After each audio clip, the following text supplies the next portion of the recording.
Okay, hello. You're all very welcome to this session of our beef conference. So today's presentation was a presentation that was given by Shane Pearson at our National Beef Conference on the 19th of November. The title of Shane's presentation is Staying Resilient on the Farm Through Stressful Times of the Year. And Shane is with Design Your Life Coaching. Just a little bit about Shane. He hails from a beef farming background where he worked full time on his family farm before following his passion for helping others achieve greater levels of health and well-being. He's over 15 years' experience in facilitating positive change, and Shane has spent the past decade focused on health and wellness coaching. An ICF certified coach, nutritional therapist, and master practitioner of NLP, he specializes in stress management and resilience, integrating expertise in mindset, health, and wellness to create lasting transformations. Shane has provided his expertise to top-tier companies throughout Ireland and on wellbeing courses and provides one-to-one coaching for individuals seeking personal and professional growth. As a multi-award-winning coach and accredited thought leader in behavioural change, he is dedicated to empowering clients to thrive through life's challenges. Shane, you're very welcome. I'll ask you to turn on your camera and your microphone. So thanks very much for this, Shane. So if you want to start sharing your presentation, we can kick off. Sure, thank you. So thank you for that introduction, Pierce, and a big hello to all the listeners. So in this presentation, I'm going to be talking about how farmers can stay resilient, especially through the most stressful times of the year. We're going to first look at the main health and the main challenges that farmers face in terms of health and well-being. And then we're going to look at those seasonal stresses, the most stressful times on the farming calendar. And we'll look at stress and resilience, explore what resilience is. And then I'm going to offer a practical framework to help people build resilience across 5 different areas. So first of all, we're going to look at these main challenges that beef farmers face. So anyone listening will know that farming, especially beef farming, is not an easy ride. It's a demanding profession with a lot of seasonal pressures. There's the ongoing constant demands of farming, the physical and mental and financial stress, and these can face extra pressure, especially at those more stressful times of the year. So mental health and resilience are really crucial to being able to manage these stressors and maintain our well-being despite of all those challenges. And a quick look at the research. Some of the key findings in the research include that 27% of farmers report their well-being as being poor or below average. And over 25% of farmers experience burnout, often linked to sleep issues and chronic stress. So think about that. We all know a lot of farmers. So typically 1 in every 4 farmers that we know are struggling. And another factor that's important here is that farmers frequently delay seeking mental health support due to various stigmas, and this can lead to elevated stress before help is sought.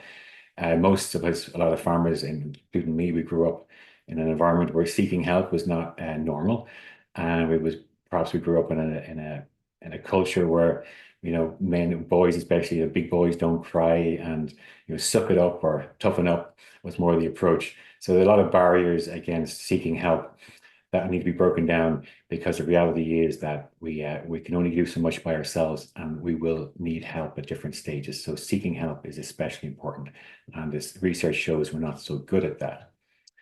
And then we look at the mental health challenges for Irish farmers.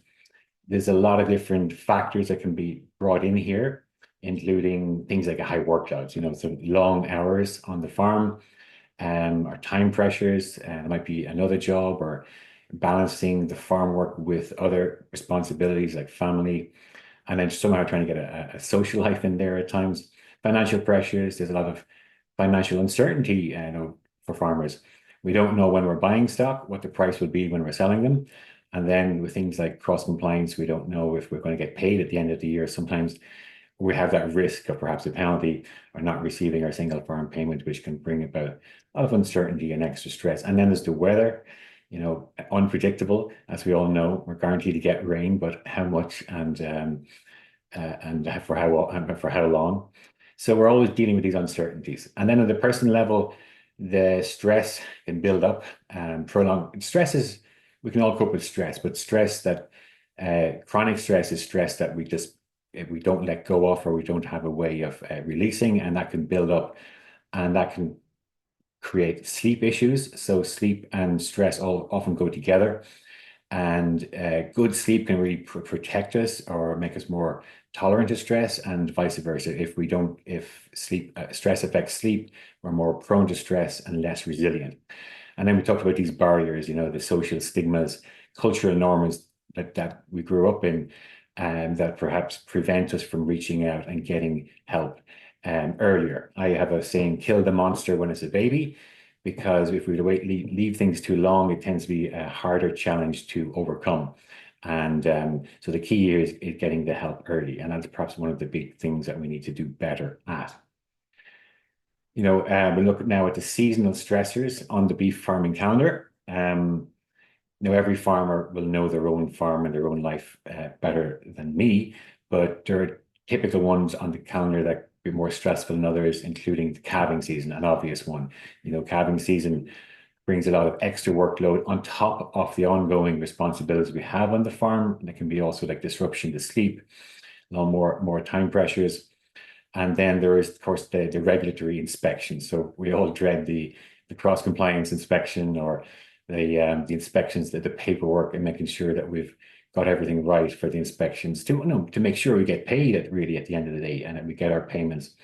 And then we have market pressures, like I said, the uncertainties around buying and what we'd get when we sell our cattle, the climate conditions. We just had a very cold snap yesterday. It's a bit milder. So we never know what we're dealing with.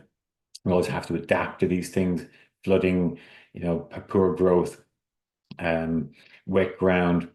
I mentioned the long hours, the time pressures, and a lot of farmers will be having sometimes a secondary income from another job. So a lot of extra pressures for the farmer. And then we have things like animal health and disease, again, unpredictable. We're coming into the winter now. A lot of the stock have gone inside, and that's especially a time when, if one animal starts coughing in the sheds, it can very quickly spread. There can be an unexpected TB lockdown, and that can bring about unexpected restrictions or interruptions to perhaps how you were thinking of planning or your stocking and your selling. So there's a very real need for resilience. Stress is inevitable. There's no getting away from stress. So what can we do instead? We can build resilience so that we're better able to handle the stress. Heightened periods of stress increase that pressure and anxiety for the farm and for us. And then there's a physical endurance needed as farmers. We're often got long days. We're out working in the weather, despite whatever the weather is. So this is another component. And then also the need to stay organized, to plan things well, both on the farm, inside and out, I say, because we have on outside in the farm, we have all of the stock to look after, there's the grazing to get right, there's the fodder to manage, the medicine, the feed, and the machinery. And then, of course, inside is more and more paperwork in farming these days, and that can bring need for good preparation and good systems. So another factor is isolation. It can be very easy to get sucked into the farm and to find it hard to leave. The reality is, farmers, we have live animals that need daily attention usually. So we can find it hard to leave the farm, leading to isolation, and that can be stressful and bring things like loneliness and social isolation. And of course, then there's the chronic fatigue. So all this can build up, and we can find ourselves getting worn down and getting exhausted, leading to things like burnout or just being less resilient and less able to deal with the stressors. So there's a very much an unpredictable and physical demanding aspect on farming, with stress peaking at those particularly demanding times of the year. So they can build up and lead to burnout if not properly managed. So we need to be resilient. So let's look at what resilience is exactly. I like to think of resilience as being like, good shock absorbers on the farm vehicle, or good suspension. There's everyone with a Jeep or a farm vehicle will know how important it is to have good shocks and good absorbers to be able to handle rough ground and to be able to, if we hit a pothole, so we can take that in our stride. So farmers are like that. we need to be resilient too. We need to have resilience so that we can absorb the stress when it comes, so that we can bounce back quicker after a stressful event, and that we're not as impacted by stress, not as badly affected by it when they come. So building resilience, it enables farmers to tackle challenges, the inevitable challenge that we face, with more composure, more calmness, more strength, and I would say stamina, and also with perspective, being able to pull back and see things as part of the bigger picture. And we're more resilient, we're much more able to deal with these things. The next one would be how do we build resilience? So for this, I like to offer something called the 5 Ps of resilience. Now, resilience is by no means a one-size-fits-all solution. I'm not going to suggest that there's a way to do this. However, what I offer here is kind of a practical framework. By looking at different aspects and ways of how we can manage stress in different areas, we can then make it more personal and find ways and create new tools and strategies to navigate these highly stressful situations with more balance, composure, and confidence. So we could spend a lot longer going into any more of these areas, but we're going to first look at what the 5 Ps are, and I'm going to guide people through what they are in more detail, and provide practical tips and strategies for each of them. So the first one is being present. Presence is always about being aware and mindful in the moment, so we can manage the stress as it comes. Second one is purpose. That's having a clear sense of why we're doing what we're doing, what's so important about farming to us, and that can give us a better perspective. And there's power. Power is all about having the physical and mental energy available to ourselves so that we can meet those challenges and take them in our stride. People is really about building a supportive network. It's about having good people around us to rely on or support us during those stressful periods. And preparation. Preparation can be key to streamlining operations to make sure that when those busy periods come, that we're feeling well prepared for them, and we can minimize the impact or minimize the stress that's caused during those periods. So let's look at the first P in the 5 Ps, and that's presence. So what is presence? Perhaps a better way of understanding what presence is to first understand what it isn't. When we're stressed, it's quite typical that we can get caught up in our heads, and we can be stressing or anxious about something that may or may not happen in the future. It might never happen, but it can be very easy when we're stressed to catastrophize or be fearing the worst possible outcome of things going wrong. And we can lose a lot of energy to that. And on the flip side, we can be ruminating over or vexed about or annoyed about something that has already happened in the past that we haven't let go of yet. So then presence is more about being in the present moment and only dealing with what's in the here and now and what's in front of us at that moment. So how to get practical then, how can we become present or more present? How can we build presence? The first thing I would say is the key really is to become aware that when we are stressing about something from the future or ruminating about something that already happened, to pull ourselves back into the moment. Great way to do that is to take some deep breaths to calm us and energize us. We probably all learned when we're young, is just stop and breathe and count to 10. So deep breaths are very powerful. And to make it even more powerful, a tip there would be to make the exhales longer than the inhales. There's a bit of science there that's very interesting. If the exhale, when we're breathing out, takes longer than the inhale when we're breathing in, it sends a little message to little nodes or little sensors in our physical heart called the SNS nodes. And that literally tells the nervous system to slow down, to reduce the heart rate, to feel calmer. So it's a great way to counter stress when we're feeling a bit nervous about something or a bit stressed or anxious. So deep breaths are great. Another one is the coming to your senses. And what I mean by that is our 5 senses are always in real time. They're always dealing with right now. So if we're caught up in the past or the future, a great way to come back into the moment and calm ourselves down is to become more aware of our senses. So typically that might be just tuning into what we're seeing, really paying attention to anything that we're seeing. That could be looking out at the animals grazing. It could be just looking out at the farm It could be paying attention to whatever is in front of you right now. Or listening. Listening is a great way. There are wonderful sounds around the farm. We're lucky to be outside a lot of the time. Some great sounds to tune into. We can listen to the birds singing or the animals grazing. So just paying attention to those sensations of from the physical senses can bring us back into the moment. And another thing is to just remember to tackle one task at a time. The stress mind often can very much speed up and start trying to do everything at once, and that brings overwhelm. And when we're overwhelmed, and we're more likely to make mistakes. So taking things one task at a time and bring yourself back to that one thing is also a very powerful way to build presence. Second P is purpose. And this is about having a strong sense of direction and meaning.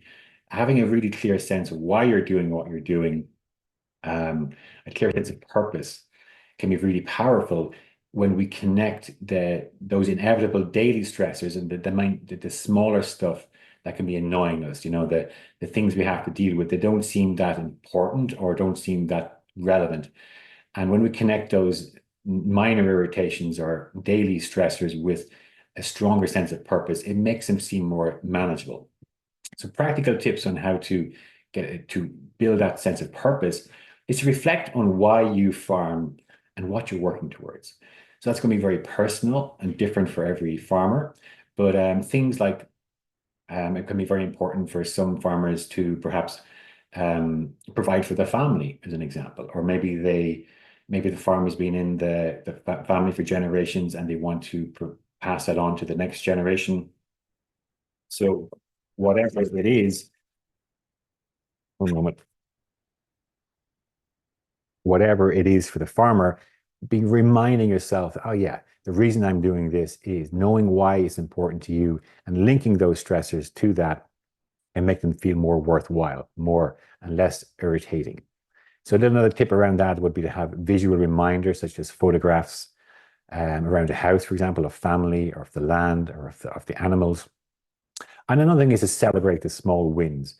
We can really build on the positive energy by celebrating those small wins. When we have it, it could be anything, but typically a small win might be something like getting a good price for your stock, or getting the silage in before the rain. Whatever it is for you, reinforcing the positives can build that positive energy and mitigate some of the stressors that we're facing. Third one is power, a very important one. Power is about having the physical and mental energy available to us so that we can meet the stressors at hand. We feel far more resilient when we have a full battery, when we're well charged up. And on the flip side, when we are low in energy, we're way less tolerant to stress. We're less able to deal with stressors. Smaller things can seem bigger, and we're more prone to stress. So practical tips around that. It sounds easy, it's not, but we can all do our best here. You may not get charged up to 100%, but if you can focus on building up that power wherever you can, that's going to do a lot for resilience. So prioritizing quality sleep, doing your best to get like 7-8 hours of sleep every night as a priority. It's not always possible. I totally understand that, but making it a priority. When you can't get that kind of quality sleep during the night, for example, like calving season or an early start, prioritizing a time to carve out time in the day to get a bit of rest, whether it's a power nap, which are fantastic, or even just a shutting off completely, maybe taking a half an hour in the armchair to just really rest, get a lovely bounce back from that. The brain and body get a chance to recover, and they'll come back and be all the stronger for it. Another one is balanced nutrition and regular meals. So you don't put any old dirty old diesel into the tractor and expect it to go really well. So why should we expect the same from ourselves? If we give our body, what it needs and try and work on giving it a good, healthy diet, it will be able to provide us with more energy and look after us better. And then regular meals. What can happen is that might have a big gap between meals and we start to run out of power. And that's whenever our brain kind of really struggles to stay working well. And we're way more prone to stress and less able and less resilient. So if there's going to be a big gap between meals, a good idea to have is some kind of healthy snack to top up the energy with, and that could be as simple as a sandwich, having some fruit, maybe having some nuts at hand. Some kind of a healthy snack will keep the power up in between those big gaps. And I included minerals here as well, because some minerals are very important for energy production in the body, and farmers know a lot more about minerals and the importance of minerals than most. Most farmers would probably have some kind of a salt lick or a mineral block for their cattle. And we know that if we don't give the animals what they need in terms of minerals, they won't thrive well. Perhaps there'll be fertility issues, or they just won't be at their best. So what a simple hack that we can do there for ourselves is, if you still have white salt at home, white table salt, like the Saxa salt, that's just two minerals. It's the sodium and chloride. If you change that up for a sea salt or something called Himalayan pink salt, there are up to 83 trace minerals in salt that can help build that nutritional profile from our minerals very simply. And it's what our ancestors did. You know, our ancestors would have used sea salt all the time. So that's a nice, simple way to make sure you get more minerals and therefore more energy. The fourth one is people, especially important. Remembering some of those earlier slides, it's about building a support network, and getting support from others is really vital for resilience. The way I like to talk about this, or analogy I use, is to think of the tent in the field. If you were to pitch a tent in the field, and you pitch the tent, and you only have 2 or 3 pegs or 3 or 4 pegs, you'll pin it into the ground, and it'll probably look fine and be standing. However, when the wind, a big gust of wind comes or a storm comes, there's a good chance that tent will go flying off with the wind, and you'll be pulling out of the briars in the ditch in no time. So we are a bit like that. The more, if you're able to firmly pin that same tent down with lots and lots of pegs, and it's firmly pinned to the ground, when the wind comes or the storm comes, there's a far better chance that tent will stay firmly pinned to the ground. So we're like that with people. When we have good people around us in lots of different areas, we're far more resilient. So practical tips around that would be, number one is like delegating more tasks. You know, farmers were great all-rounders. We grew up being able to do lots of different things. But trying to do it all ourselves is often a big problem. Just because we can do it ourselves doesn't mean we have to. So finding others who can do something for us, you know, who could I get to do that? Or who could I get to do that with me? Who could help you perhaps bring the cattle in, or make some of those bigger jobs more easy to manage. Social isolation can come in there as well. So having more of a social connections. Lots of different areas we can build out in our support network. Everything from having someone to help you perhaps with the bookkeeping. And then we have also the importance of professional help. Second one would be sharing your challenges with someone you trust. You know, we've all heard that saying, a problem shared is a problem halved. And there's a great truth in that. So we can be far more resilient if we have someone we can trust, who we can share some of our challenges with. So if you can at all, there might be be able to share something with our spouse, or with a family member, a friend, another farmer, and perhaps going out on things like joining a discussion group, or finding ways to go out and talk to other farmers who also have challenges, and just getting more comfortable sharing some of those challenges can be very important. And then consider professional support if needed. This is a thing we're not so good at, but there are wonderful resources out there, and it's often more a matter of breaking down the barriers to seek that help, and to get that help rather than there not being the support out there. I want to mention a few great resources there when I'm here. Is the number one, Teagasc have the Sowing the Seeds of Support leaflet. And you know, for their physical health, the IFA have a great service with the health checks going around the marts. We can just pop in after the mart and get your heart checked, or a good old like the old NCT for yourself. That can be great. And then there's Mental Health Ireland have a farming resilience page. So the help is there. It's only a matter of sometimes of reaching out and making use of it. The fifth P is for preparation. I like to think of Roy Keane, and when he said, fail to prepare, prepare to fail. So Planning can really help manage stress in high demand periods. It can really help streamline operations so that we can prevent stressful times being more stressful than they need to be. So a stitch in time saves nine. If we can get ahead of these things, the key thing here is for the busy periods is to get ahead of them in advance. When things are quieter on the farm, we can anticipate the challenges that might be ahead, and or reflect back on last year or the previous time you were going through a busy period, what kind of went wrong, map out and plan key tasks in advance. Second thing I would say would be, tidying up and fixing those small issues early, before you get into the busy periods. It's too late to have those annoyances or those delays when you're in the busy periods. It's much better to not tolerate them when we're quieter. So that could be like an untidy workshop when you're looking for a tool and you go in and you can't find it. A 2-minute job or a 5-minute job can turn into a half an hour, or you lose an hour when you can't afford to lose it.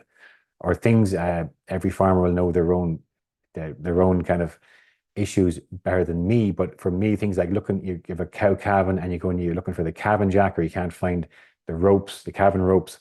And then suddenly there's pressure on and panic on. And another thing that used to drive me crazy was a weak battery in a vehicle. It's just enough to turn the engine over, and until of course the frost comes or something. Or when you really need it, you go and try and get that machinery started and it won't start. So whatever it is for you, we can tackle those early, and then when we're in the stressful periods, there won't be those big stressors that they could bring about. And then arrange backup support during the peak times. Things can go wrong. What's Murphy's Law? What can go wrong will go wrong. So who could you have as backup? What backup could you get in those busy periods should things go wrong, or should you need to call on someone? And rather than waiting until it's an emergency, having it kind of planned out in advance and having the support ready, so when you need it, it's there. So a quick recap of the 5 Ps. It's a flexible framework. So we have presence.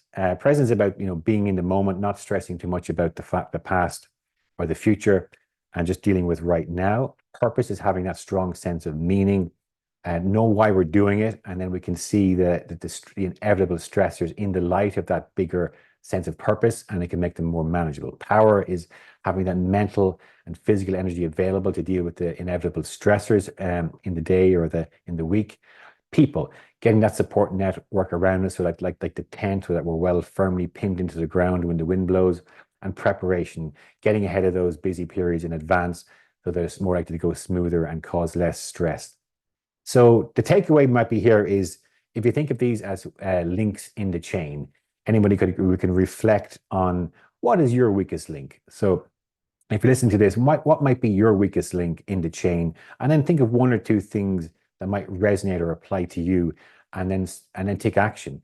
What can you do to strengthen up these areas so that those stressful periods are likely to go much better for you and cause less stress?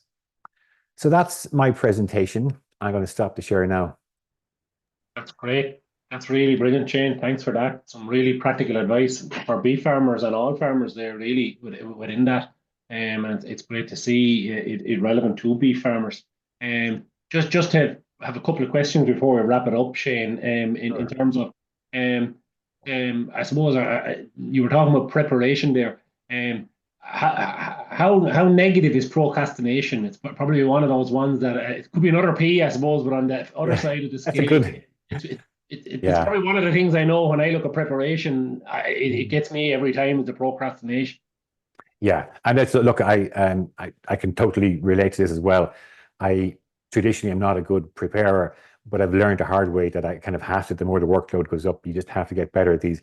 Procrastination is the thief of time. But the stress, I was saying that you can't trust the stressed mind the same way you can't trust a drunken mind. When we're stressed, we feel like, oh, there's so much to do, we're overwhelmed, and we procrastinate, or it's too much, or I'll do it tomorrow. And then I've got too much on my plate. Usually, if we could just come back into presence, slow down, and to anticipate, if I don't do this now, probably not a big deal, but if I don't do this now, how much will this cost me when things get tough? And it's very easy to forget just how busy we will be, and how much those little things that can make life so much easier for you I actually reflect on the pain, like, inspections for me used to be a real bugbear because I didn't have good systems for the paperwork. Where are the invoices? You're looking everywhere, and lack of good preparation. But when you do make some good gains, is a positive experience from that, and you feel much better about it, and then motivation goes up. And you're right, it can be a real barrier. Great, some good advice there. The other thing is, and maybe I don't know, is it's in your presentation really, but I mean, some people seem to be able to handle stress better than others, Shane. And is that just because they're fortunate? Is it because of their upbringing? Is it because of their genetics, or is it that they're doing a lot of the P's that you're talking about? Yeah, it's a very good point. I think some people are just built, to handle more stress in different ways. For example, some people can handle a lot of physical stress, but they're often weaker on the emotional stress. And some people have a very strong mindset, and they can handle a lot of stress, but they suffer in other ways, perhaps relationships. So we have strengths and weaknesses, and this is why I like this framework. It's flexible. We can all build on our strengths and work shore up those weaker areas. So there's something called the window of tolerance, and that's your ability to handle stress. And that's different for everybody. So some people will just have that better window of tolerance, but then perhaps people can become less resilient. As often perhaps with something happens, maybe there's a prolonged period of stress can weaken us, and we start to get worn down, and then we start getting more we're less able to tolerate some little things that used to bother us, some suddenly seem bigger. So we always it's kind of it's in motion. It's not set in stone. But if we're always working on building up that what's called a window of tolerance, building up those shock absorbers, we're going to be giving ourselves a better chance to deal with it. Whatever your capacity is right now, there's capacity to grow it. Well, that's very relatable. And again, there's probably no simple answer, but I mean, how long can someone work under? And they may not even realize that they're under stressful conditions. How long, are we talking weeks, months? Can some people go years? Yeah, There's probably no one answer, Shane, but I mean, is there it's some true. Yeah, key? it's a great question, Pierce. I think a lot of people we become accustomed to stress. We get used to it. There's a analogy we use in this world of you can boil a frog in water and he won't jump out. If you increase the temperature by 1 degree every minute, I think 2 degrees every minute, the frog stays in the water, and eventually he will boil to death. But if you put him into hot water, he'll jump out immediately. Or if you heat up the water really quickly, he'll hop out. So what's kind of dangerous, and where we always have to be aware of, is that we can be used to stress, and then stress either stays the same or it cranks up a little bit. And over time, then we can weaken ourselves rather than becoming more resilient. We can get a little bit more closer to burnout, and that's when stress becomes more of a factor. But you'll see the cracks appear, and this is going back to one of those points I wanted to hammer home, is that if the cracks are appearing, just because you used to be able to deal with stuff, and now you're just not able to handle the stress as much, that's a sure sign you're kind of on the road to burnout, I would call it. And it's a sure sign that you need to just seek some help, get someone to help you with this, or to work on these 5 Ps or an area of that, so that you don't continually weaken yourself, and that the stress wears you down over time. So it can be it's like caustic. It's not like an event. It can be gradual over time. So I would say the better guidance would be to just monitor yourself. Are you staying the same? Are you becoming more resilient? Are you actually getting a little bit? Are you less able to deal with things that you used to be able to deal with? If so, it's a sign that things aren't going the right direction, and you might need to change direction. Right. Listen, we're going to wrap it up there. Shane, thanks for that. Some really good advice, and it's an excellent framework. I've never seen that before in terms of the way you presented it. So really enjoyed that. So just to thank Shane for coming on our webinar. As I said, this is a recording of a webinar of a presentation that Shane has given at the Beef Conference on the 19th of November. And there was 5 other presentations also given, and there was a proceedings for that conference. And there's a paper for Shane and the other 5 papers in that. But also, if you want to watch other videos of the other presentations that were given at the Beef Conference this year, they're all up there on the Teagasc website. So just once again, Shane, thanks a million for doing the presentation here, but also at our Beef Conference, and for you, the listener, for coming on and looking at our webinar. We'll leave it here. Thank you, Pearson. Thank you to the listeners as well. Thank you, Shane.